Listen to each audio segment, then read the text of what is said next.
সেই যে 1 নম্বর ম্যাথটা আমরা দেখি, এখানে দেওয়া আছে if cos θ equal 3/4 find out the other ratios of the angle. আচ্ছা, এখন কথা হচ্ছে তোমার কাছে দেওয়া আছে cos θ ইকুয়াল 3/4। এখন cos θ মানে আমরা কি জানি? বেজ, আর এটা হচ্ছে হাইপো। তাহলে আমি যদি একটা অ্যাঙ্গেল এখন চিন্তা করি, নাম দিলাম এ, বি, সি।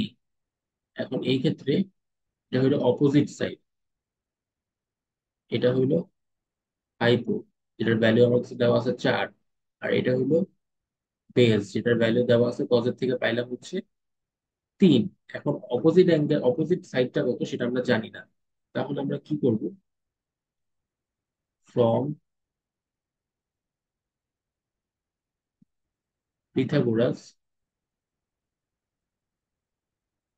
ট্রায়াঙ্গেল এবিসি তে AC square equal AB square plus BC square, আমার লাগবে এবি স্কোয়ার, তাহলে লিখবো AB square equal AC square minus BC square.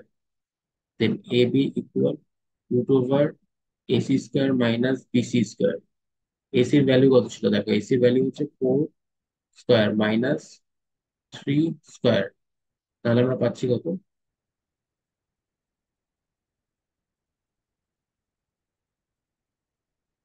16 - 9,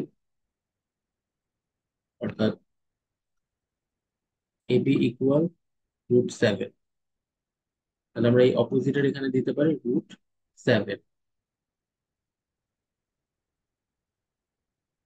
এবার আমাদেরকে বলা হয়েছে আদার রেশিওস গুলো কি হবে। আদার রেশিওস কি আছে? ফার্স্টে হচ্ছে sine theta. Sine theta equal হচ্ছে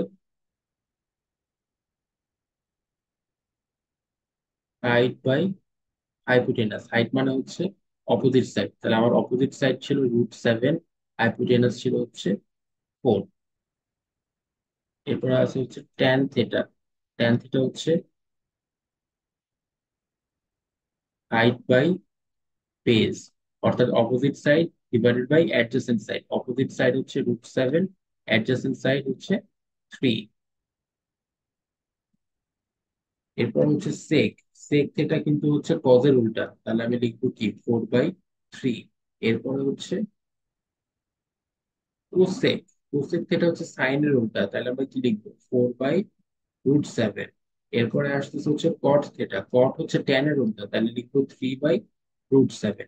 এটাই আমাদের অ্যান্সার। আই হোপ এটা বুঝা গেছে। এবার আমরা পরের কোশ্চেনে চলে যাচ্ছি।